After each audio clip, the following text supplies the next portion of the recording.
Should we combine red light therapy and sauna? One laser therapy handbook gives us a suggestion. If heat is used in combination with LPT, should the laser treatment come first? Heat will increase blood flow in the tissue, and by increased absorption of light in the blood, penetration will be reduced. On the other hand, more blood will be irradiated, which can lead to positive systemic effects. Penetration of the laser can be increased by using pressure technique over skin areas. If cooling ice is used, blood flow in the area will be reduced, and the light will have higher penetration rate after the application of cooling. It goes on. If heat is used in combination with laser therapy, the laser treatment should come first. Heat will increase blood flow in the tissue, thus increasing absorption of the light in the blood. The opposite then applies to cryogenic therapy. So as we can see, the suggestion is to not combine red light therapy and any kind of heat therapy like sauna, is that the red light therapy should come before the sauna, so that way you don't increase the blood flow, which will limit penetration. And you're more likely to see red light therapy combined with the cold therapy, as the cold therapy reduces the blood flow and actually increases penetration. So if companies are trying to sell you a near-infrared sauna or some sort of near-infrared add-on or a full-spectrum sauna, you're really not going to get much penetration that they promise from the near-infrared and the red light, even though theoretically they do penetrate deeper, but that's only when you get skin contact and you're not combining it with heat. When you do those things, you get the worst kind of penetration that you could get with red light therapy, and at best it'll be more of a systemic treatment from the red and near infrared light, or at worst most of those photons will just get converted to heat anyway. So that's it. That's our suggestion of using red light therapy separate from the sauna, ideally while the skin temperature is normal or cool, and to just enjoy a far infrared sauna or a traditional sauna for what it is, and you don't have to worry about adding in all kinds of extra red light therapies or near infrareds, because you're not really going to get the clinical grade red light therapy photobiomodulation when you try to combine these two, because inherently they install them with a non-contact kind of method, and you're getting the heat, which also limits penetration. Hey folks, it's Andrew from Gamba Red, and today we're going to be discussing if we should add red and near infrared light therapy into a far infrared sauna. Now, there's a lot of reasons you might want to do this. You want to save time by stacking all your hacks. You might have some FOMO that people are telling you, oh, you need red and near infrared light for the penetration or for specific benefits that you won't be getting from far infrared. Or maybe they'll even upsell you that there's some sort of synergistic benefit of combining red light therapy and far infrared that we just discussed probably isn't even the case, but we'll be going over the science of all this. And then there's many ways to implement red and near infrared light into the sauna. You could add a broad spectrum incandescent bulb or a halogen bulb or some sort of quartz bulb, usually with a red coating, and that can emit some red and near infrared light. Or some companies are putting red and near infrared LED panels in the sauna, sometimes on the front window, sometimes they cut out sections of the far infrared heater and put some near infrared LEDs right behind there. So there's many ways to implement it, and we're not really going to be discussing how to properly implement red and near infrared light into the sauna. We're just going to be talking more about theoretically if it's even a good idea. But even if it is a good idea, it still needs to be installed correctly. LED panels will need to be properly designed. You can't just use any LED panel. They will need to have water protection and heat protection in them. And a perfect example is these chromotherapy lights that are usually installed in pretty much all far infrared saunas, and they'll have options for red and green and blue and maybe some combinations to get you different colors. But really that's all they are. They're more of a mood lighting. They sometimes call it chromotherapy, but even if you use the red light setting, it's not giving you red light therapy because it's pretty low intensity. It's going to be far up on the ceiling. And so that's the kind of thing, you can't let people tell you that this is red light therapy. You need the manufacturer or whoever's selling you this full spectrum add-on or near infrared add-on. They need to be able to tell you the wavelengths and the intensity that's actually reaching your skin, and you need to decide if that's an adequate amount of intensity. So anyway, we're going to dive into the rabbit hole of these full spectrum saunas, near infrared saunas, or should you just appreciate a far infrared sauna for what it is and do your red light therapy separately? Okay, I have a 2-page summary before we get into all the studies, just to try to give you the lowdown as quickly as I can. So the first thing is you're going to get very poor penetration of using red light therapy in the sauna because the heating is going to reduce the penetration by increasing blood flow, and it's going to be a distance from the panel. You're getting high skin reflection losses no matter what, and you use skin contact for the deep penetrating red light therapy. That's what a lot of the clinical studies use. They press the device directly into the skin to get that deep penetration. And even if you do get sufficient penetration of the red and near-infrared wavelengths, it might not be a good idea to combine heat with the ROS and the nitric oxide that's produced by heating and produced by far infrared, and it's also produced by red and near-infrared, and you could just get more of a biphasic dose response, that kind of overdose response where you get an inhibitory action and you don't get the benefits of red light therapy that you were expecting. So you kind of start to be double dipping on that ROS and nitric oxide generation, which in small amounts is a good thing, but in high amounts, when you're trying to double dip on multiple therapies, that could lead to a biphasic dose response. And I also looked into the reflection losses from sweat, and I don't think this is a significant issue, especially compared to all these other issues. So based on my research, using a all far infrared sauna is going to be the best way to optimize a sauna experience. So that if you're putting in red and near infrared panels or red LEDs or heat lamps, then you're taking up real estate that could be better served just by adding an extra far infrared panel. Because we know mid-infrared and far infrared are much better at a sauna therapy because it gets superficially absorbed by the water in your skin, and that's what makes it so efficient at producing heat in the body. And we do have some studies on mid-infrared and far infrared having photobiomodulation effects via easy water mechanisms. That's the exclusion water that Gerald Pollack has researched, and through ion channel modulations. So you don't even need to necessarily buy into the hype that you need red and near infrared for photobiomodulation effects. You're already getting some of that with mid-infrared and far infrared, and we already just discussed a little bit that you do get some beneficial signaling ROS and nitric oxide production, which in small amounts are beneficial, and they're also chemical effects from far infrared and heat. Now, many studies do confirm that far infrared benefits 2 to 4 centimeters into the body, even though we know the photons don't penetrate very deep because they get superficially absorbed by water. We know that the benefits go 2 to 4 centimeters deep. This is referenced in many studies. So we know that heat is propagating deeper into the tissue and benefiting deeper layers down. So again, and it's more of a systemic benefit anyway. When you heat up your core temperature, you get those heat shock proteins, you get a lot of systemic benefits. So again, if people are telling you, oh, you need red and near infrared for the deep penetration, well, first of all, you're not getting that deep penetration because you're not doing skin contact and you're in a heating situation anyway.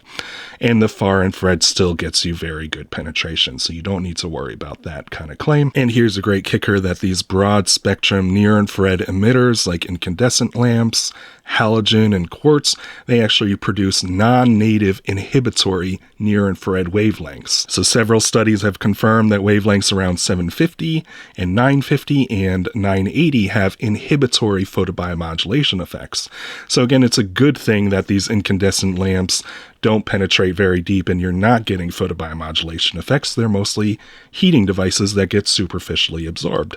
If they actually penetrated deeply with some of these wavelengths, that would actually cause inhibitory effects. And I did look for any kind of research that showed that red and near infrared combined with heat could be synergistic or beneficial. And right now at this point, we can only speculate that, we don't really have any research on some sort of full spectrum sauna or near infrared sauna. So it's really hard to speculate at this point. But there are some studies with water filtered IRA. It's WIRA. There are studies, it's a kind of specific type of research of a type of near infrared that does offer a deeper penetrating heating kind of therapy. So this is kind of the research you might want to look to for some sort of near infrared sauna. So your standard carbon emitter will emit mostly far infrared, maybe a little bit of mid infrared, but usually the peak is around 8 or 9 or 10 microns. Sometimes we can talk in nanometers when we're talking about shorter wavelengths, and then sometimes we talk about microns with longer wavelengths. So 3,000 nanometers is 3 microns, so it's a conversion of 1,000. So sometimes we'll be talking nanometers or sometimes microns, but you just convert by 1,000. Then these near-infrared heat lamps, they do emit a lot in the near-infrared and a lot into the mid-infrared and a little bit into the far-infrared. So that's why they can kind of call themselves full spectrum or near-infrared, or they can call themselves different names. But really, most of it seems to be in the near and mid-infrared. Then with LEDs, you can choose a variety of colors and red, near infrared, different, colors and wavelengths. And usually that comprises a very narrow wavelength range. So the theory is that if you've got too much FOMO, that a far infrared carbon emitter or some sort of standard far infrared emitter, that's only giving you mostly far infrared. And so if you combine it with some sort of heat lamp or some LEDs, then you get more of a full spectrum kind of situation. So here's a graph. You can use Planck's laws to get the expected spectrum from various incandescent emitters. They all kind of follow the same law of physics, that if you've got a lower temperature like a carbon emitter or ceramic emitter, then they tend to emit more longer wavelengths like far infrared. And if you've got something that's burning hotter like an incandescent bulb at 2700 Kelvin, then it's going to emit shorter wavelengths. Then if you have sunlight, then that's burning at about 5500 Kelvin, and so you get even more visible wavelengths. So again, just kind of confirming the contrast of, you get mostly far infrared from some of these lower temperature carbon emitters, and that's fine. But, they kind of give you the FOMO of, do you want to recreate sunlight and add some more red and near-infrared wavelengths, and speculative kind of claims that near-infrared, you need this full spectrum to get any kind of health benefits. But, it's all kind of speculation, and we can really appreciate the sunlight curve is very different than any combination of these wavelengths. So there's too many speculations that we're trying to reverse engineer sunlight, but that's not really what we're trying to do. We're trying to understand scientifically what's the best way to do therapy. So over the years, I've collected a bunch of different references for the skin reflection of red and near-infrared wavelengths, and you can see we actually get the highest skin reflection from around 660 all the way up to about 1070 or 1100. So we can see we get very high reflection in this range, and it's about 60% for Caucasian skin. So that's why the skin contact method is preferred for true photobiomodulation, to eliminate those reflection losses. And when you can compress the skin, you get even deeper penetration. So already any kind of non-contact installation of red light therapy, if it's in a sauna and it's a couple of feet away from you because it's on the door or it's on one of the walls, then you're already doing kind of a non-contact therapy. A lot of this energy gets reflected from the skin. But what's more interesting, especially for this conversation, is that past around 1400, past the near infrared and into the mid infrared, is that you get very low reflection. And what does that mean? That means it's probably being absorbed very well by the water in the skin. So we want high absorption, so that way it gets converted into heat and you get a very efficient heat therapy. And just another example that we prefer skin contact method for therapeutic red light therapy for true photobiomodulation. Here's an excellent review article by a lot of the biggest names in the industry. And when they say when a light source is applied to the skin in contact mode, more light penetrates due to two reasons. The compression of the tissue reduces optical interference by blood flow, and the diffuse reflectance by the skin is reduced. So I think some people are starting to understand the reflection losses, and, they kind of convince themselves that they can just crank up the intensity and get more, overcome that reflection loss. But really, it's the compression of the tissue that also really drives that deeper penetration that, you're just not going to get from non-contact application. So again, it's not really worth it trying to implement it into a sauna. So even if we do combine near-infrared and heating, then you get significantly more reactive oxygen species when you combine some sort of near-infrared light and when you allow the tissue to heat up to high temperatures. So we can see that both of these studies found that if they can keep the cells relatively cool, even when they're applying a high intensity, then it didn't cause any major problems. It was only when they allowed the temperature to increase to 45°C for this one and 39°C to this one that they started to get much more ROS formation. So really high intensity near infrared is not necessarily the problem. It's if you allow too much heating of the cells, in that kind of combination. So, we don't necessarily want to combine near infrared and heating, especially in a sauna that we're already purposely trying to heat ourselves up. And the same thing goes that far infrared and heat on its own, any form of heat produces nitric oxide, which in low doses is good for circulation and various other things.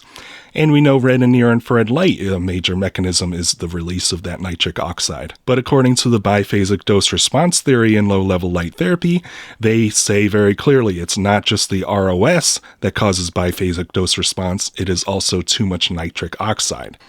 So we can see if we start double dipping on these hacks with red and near infrared and far infrared, they start producing more ROS, they start producing more nitric oxide, and that can lead to more of an inhibitory response than it does a beneficial response.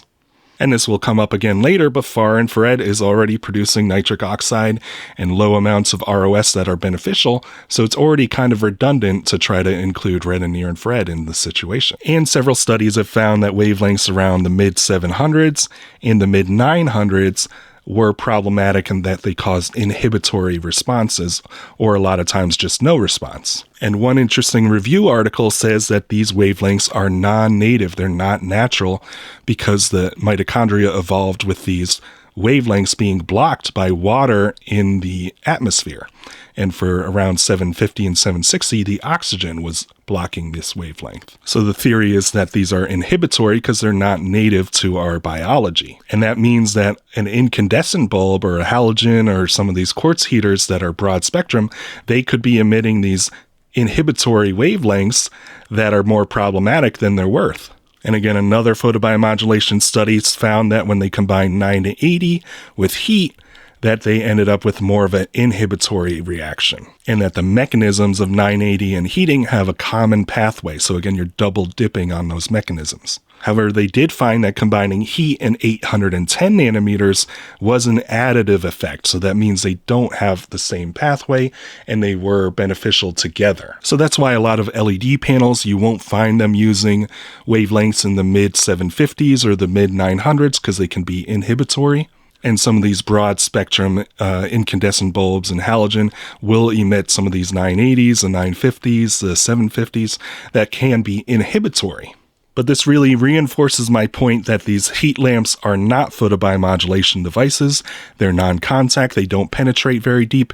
This study was done on isolated stem cells, so these wavelengths will not penetrate deep enough to affect the stem cells and cause this inhibitory reaction. So again, it's kind of a good thing that companies are falsely claiming that these are photobiomodulation devices, because if they were, then you would have to ask them, well, tell me about all these inhibitory wavelengths. Why isn't this a problem? Why aren't you filtering this? And so your body and your skin is forcing that superficial absorption, and most of these wavelengths are going to be harmlessly converted into heat, and they're not a photobiomodulation effect. So it's a good thing these are superficial. I'm not trying to, scare anyone away from using heat lamps. I still use heat lamps, and I don't plan on stopping, but I'm not, trying to convince myself it's a photobiomodulation device, that it's just more of a heating device. So the reflection from sweat doesn't seem like a major issue. There's no direct kind of studies on it. You could look at the refractive indices from air to water, and then there's some refractive indices for skin. And if you look at the difference, the bigger the difference, the more reflection you could get. But since water is so similar to skin, maybe because our skin has a lot of water in it anyway, I don't see this as a major problem. It could actually be bending more light into getting absorbed, or it could be bending less light away and reflecting more of it away. So we don't exactly know which way this interaction will go, but it doesn't seem very significant.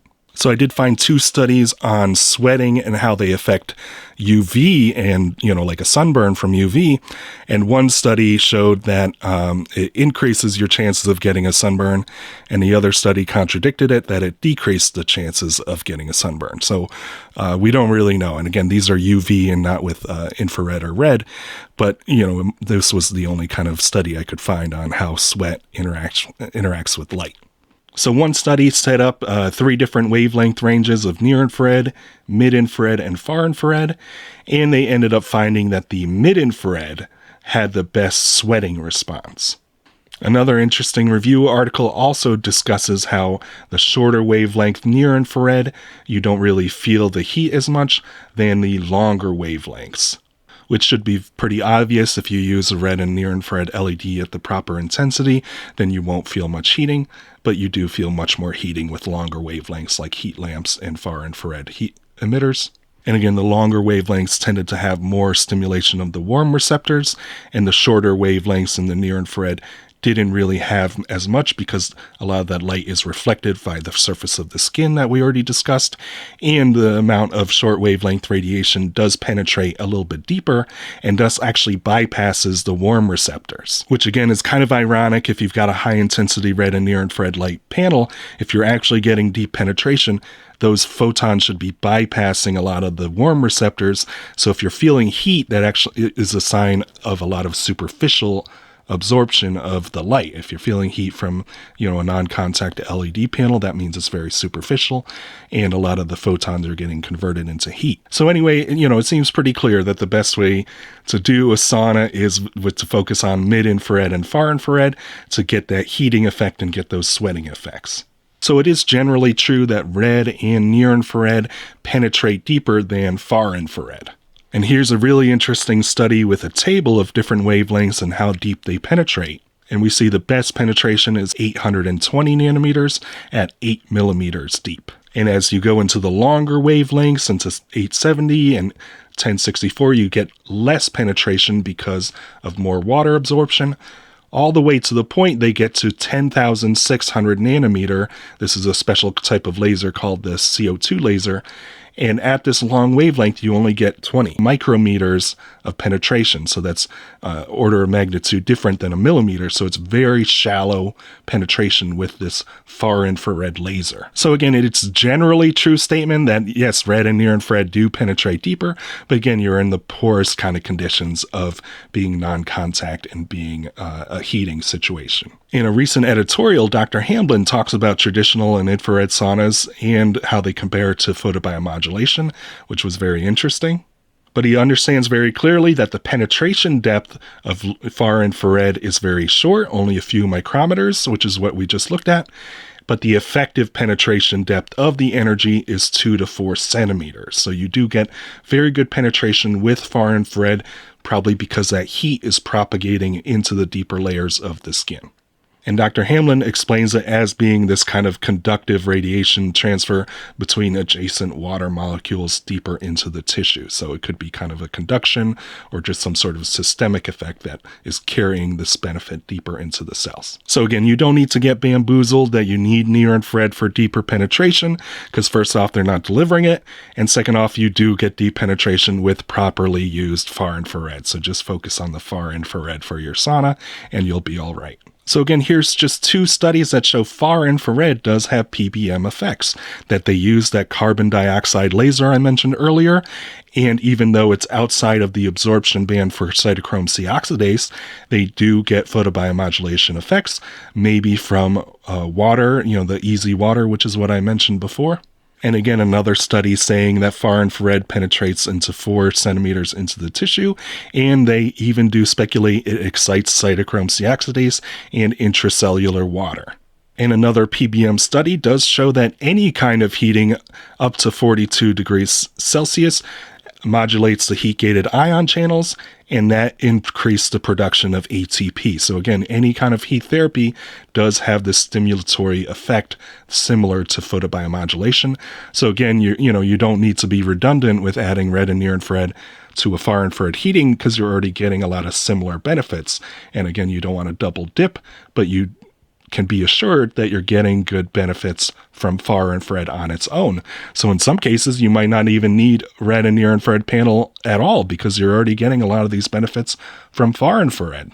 This comes from the same article from Dr. Hamblin, and he does speculate that it could be a good combination to add far infrared and PBM wavelengths for additional physiological benefits. However, this is an editorial, so it's more of an opinion piece, and he did not have any citations or references for combining this two. So I would guess if Dr. Hamblin in 2022 couldn't find any studies combining, red and near infrared in a far infrared sauna, that I wouldn't be able to find any studies either. So if Dr. Hamlin, in the year 2022 couldn't find any studies of combining these things, and then it's still a very speculative territory. So we don't know, is it a beneficial thing to add them together? There just aren't any direct studies.